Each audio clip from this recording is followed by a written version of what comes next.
السلام علیکم ورحمۃ اللہ تعالی وبرکاتہ۔ نحمده ونصلي ونسلم على رسوله الكريم اما بعد فاعوذ باللہ من الشیطان الرجیم بسم اللہ الرحمن الرحیم ان اللہ وملائکته یصلون علی النبی یا ایہا الذین آمنوا صلوا علیہ وسلموا تسلیما اللہم صل علی سیدنا ومولانا محمد معدن الجود والکرم وآلہ الکرام وابنہ الکریم بارک وسلم صلاۃ وسلاما علیک یا رسول اللہ صلی اللہ تعالی علیہ وسلم۔ تو ابھی تک ہم نے انبیاء کرام علیہم الصلاۃ والسلام کے بارے میں عقیدے سماعت کیے، نبیوں کے بارے میں کیا عقیدہ رکھنا چاہیے وہ ہم نے سنا۔ اب یہاں پر خاص طور پر ہمارے نبی سید الانبیاء سید المرسلین صلی اللہ علیہ وسلم کے بارے میں خاص کچھ چیزیں جو آپ کی خصوصیات ہیں اور کسی دوسرے نبی کو کسی دوسرے انسان کو وہ چیز نہیں دی گئی جو ہمارے آقا کو دی گئی، اور وہ مرتبہ وہ رتبہ اور وہ درجہ وہ مقام جو ہمارے آقا کو ملا جو دوسرے کسی نبی کو کسی رسول کو نہیں ملا، اور ایسی خصوصیات جو حضور کے ساتھ خاص ہیں دوسروں کو نہیں ملی، ان کا یہاں سے تذکرہ ہوگا۔ تو سب سے پہلی بات تو یہی ہے کہ اللہ تبارک و تعالیٰ نے ہمارے نبی کو تمام مخلوق میں سب سے افضل بنایا۔ اس کو ہم نے پہلے سماعت کیا کہ وہ 5 اولو العزم انبیاء کرام کا نام آیا، حضرت ابراہیم علیہ السلام، حضرت نوح علیہ السلام، وہ جو 5 نام تھے ان میں سب سے اوپر نام ہمارے آقا کا۔ اور یہ جو 5 اولو العزم انبیاء کرام ہے یہ تو سارے انسانوں سے، سارے فرشتوں سے، جنات سے، بلکہ ساری مخلوقات سے افضل ہیں، اور ان 5 انبیاء کرام میں ہمارے آقا افضل ہیں، تو اس کا مطلب یہ ہو گیا کہ ہمارے آقا ساری مخلوقات سے افضل ہیں۔ اسی کو بیان کرتے ہیں کہ حضور اقدس صلی اللہ علیہ وسلم جمیع مخلوق الہی سے افضل ہیں۔ جمیع مخلوق الہی یعنی اللہ تبارک و تعالیٰ کی جتنی بھی مخلوقات ہیں، چاہے انسان ہو، جنات ہوں، فرشتے ہوں، اور جانور وغیرہ تو ویسے ہی کمتر درجے میں آتے ہیں، وہ تو انسان کے مقابلے میں ویسے بھی نہیں آتے۔ تو انسان اور جنات یا فرشتے ساری مخلوقات سے اللہ کے رسول صلی اللہ علیہ وسلم کو اللہ تبارک و تعالیٰ نے سب سے بڑا مرتبہ عطا فرمایا کہ اوروں کو فردن فردن جو کمالات عطا ہوئے حضور صلی اللہ علیہ وسلم میں وہ سب کمالات جمع کر دیے گئے۔ کمالات مطلب خوبیاں، تو جو دوسرے انبیاء کرام کو خوبیاں ایک ایک کر کے دی، کسی کو ایک خوبی دی، کسی کو 2 خوبیاں دی، کسی کو 1 کمال دیا، کسی کو 2 کمالات، کسی کو 3 دیے۔ معجزات کا بھی یہی معاملہ ہے، کسی کو 1 معجزہ دیا، کسی کو 2۔ لیکن جتنے بھی معجزات اور جتنی بھی خوبیاں کمالات انبیاء کرام کو دوسرے نبیوں کو جو ملی تھی، جو خوبیاں جو کمالات، وہ سب ہمارے آقا کی ذات میں جمع کر دی گئی، وہ سب خوبیاں حضور صلی اللہ علیہ وسلم کو عطا فرما دی گئی۔ یہ بھی ایک خصوصیت ہے ہمارے نبی کی۔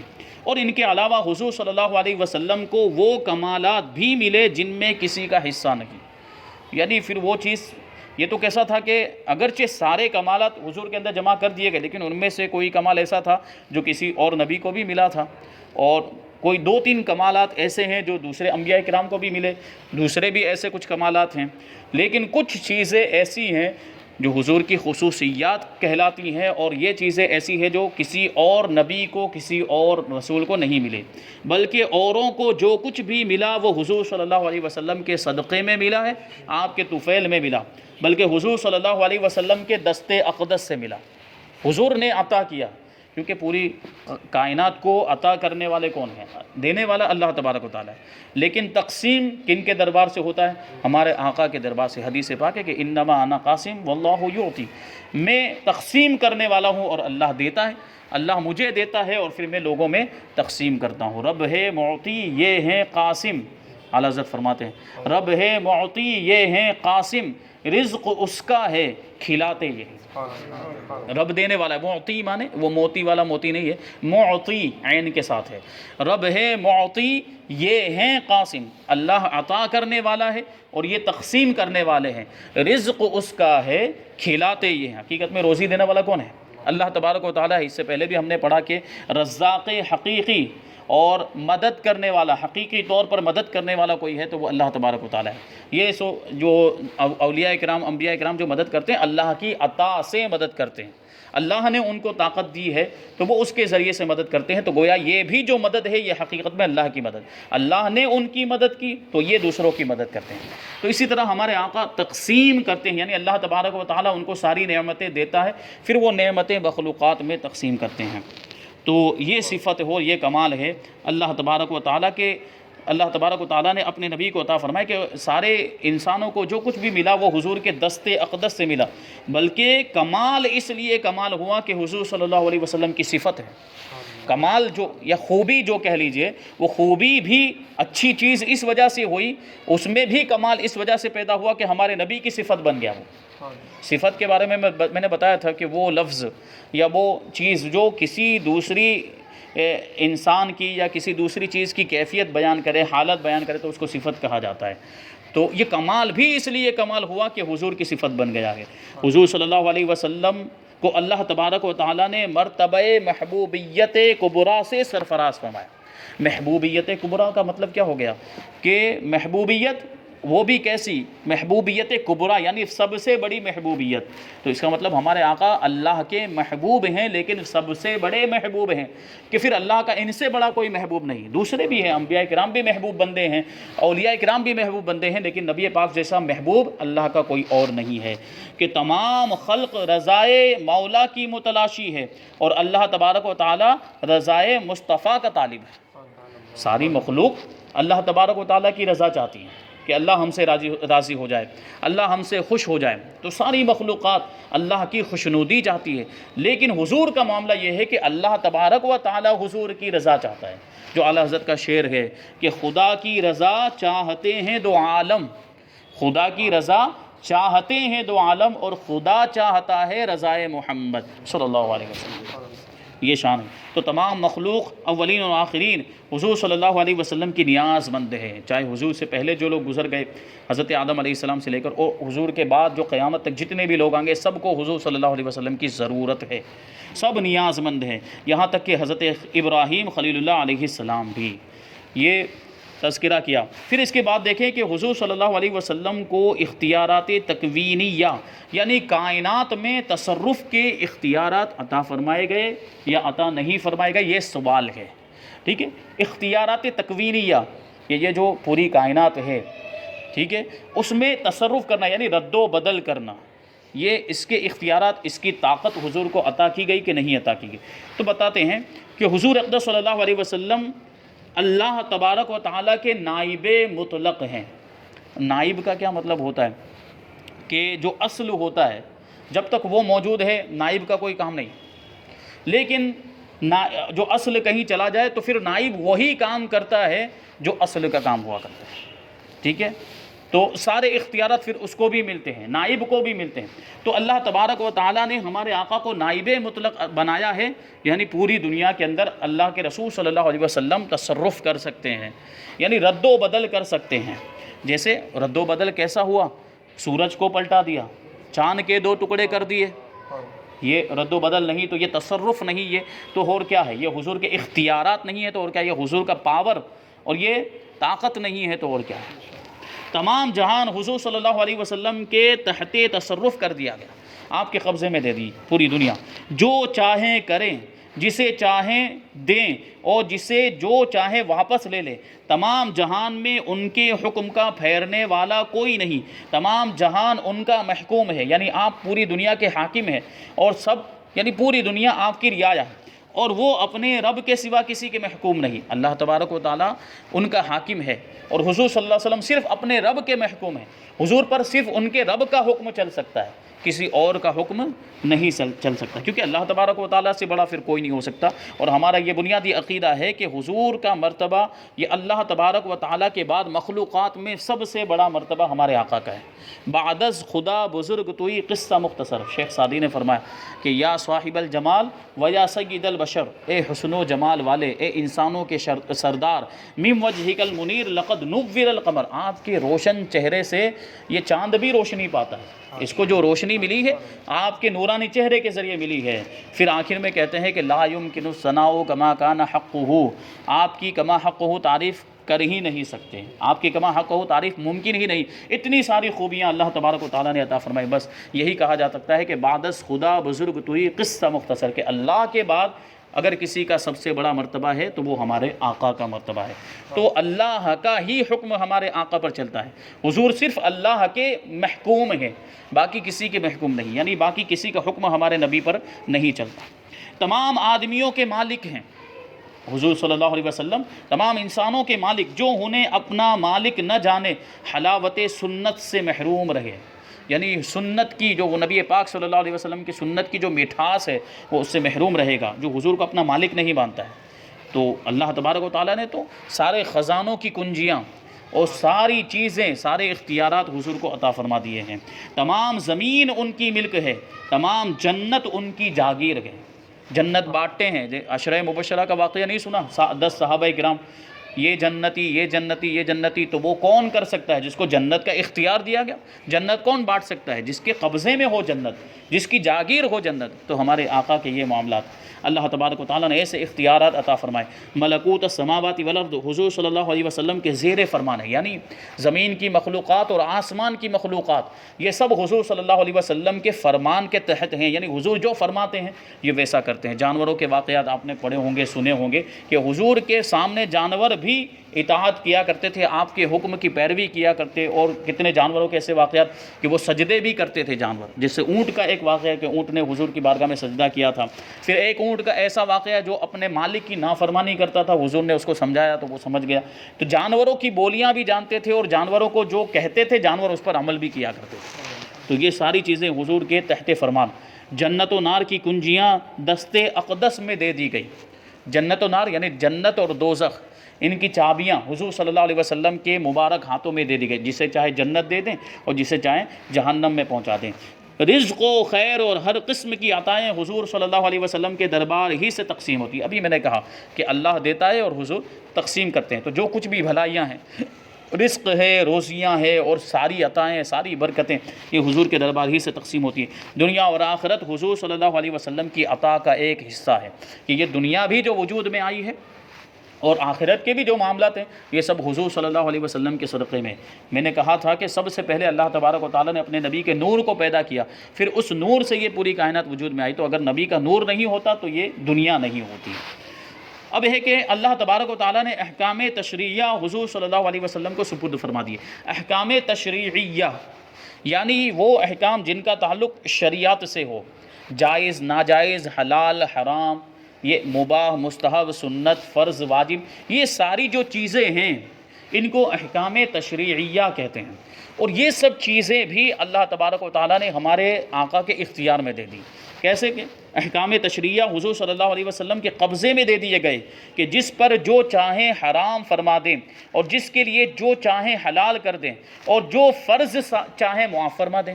جیسے قرآن پاک کا حکم ہے کہ کبھی کسی معاملے کے اندر مسلمانوں کا اختلاف ہو جائے تو جو مدعی ہوگا، اس میں جو دعویٰ کرنے والا ہوگا، اس پر لازم ضروری ہے کہ وہ 2 گواہ لے کر آئے، 2 مرد گواہوں کو لے کر آئے، اور اگر 2 مرد نہیں ہیں تو 1 مرد اور 2 عورتوں کو لے کر آئے۔ یہ قرآن نے بتایا، اس طریقے سے گواہی ہوگی تو وہ گواہی کا نصاب مکمل ہوگا، تبھی وہ گواہی مانی جائے گی۔ لیکن اللہ کے رسول صلی اللہ علیہ وسلم نے حضرت حذیفہ رضی اللہ تعالیٰ عنہ اکیلے کی گواہی کو 2 کے برابر کہہ دی، کہ جس معاملے میں حذیفہ اکیلے گواہی دے دیں گے تو وہ اکیلے ہی کافی ہوں گے، پھر ان کے علاوہ دوسرے کی ضرورت نہیں۔ یہ کون کر سکتا ہے؟ جس کے اختیار میں سارے احکام تشریعیہ دے دیے گئے ہوں، کہ جس کے لیے جو چاہے وہ۔ پھر وہ کنگن والا واقعہ، وہ صحابی کا نام یاد نہیں آ رہا، کنگن، حضرت سراقہ، تو وہ کنگن پہنیں گے جو فتح ہوگا ملک، تو یہ بھی ان کی خصوصیت، ان کے لیے حضور صلی اللہ علیہ وسلم نے اجازت دی گویا کہ۔ تو یہ دیکھیں، ہم مردوں کے لیے سونا حرام ہے، عام مردوں کے لیے، لیکن حضرت سراقہ کے لیے وہ چیز جائز ہو گئی۔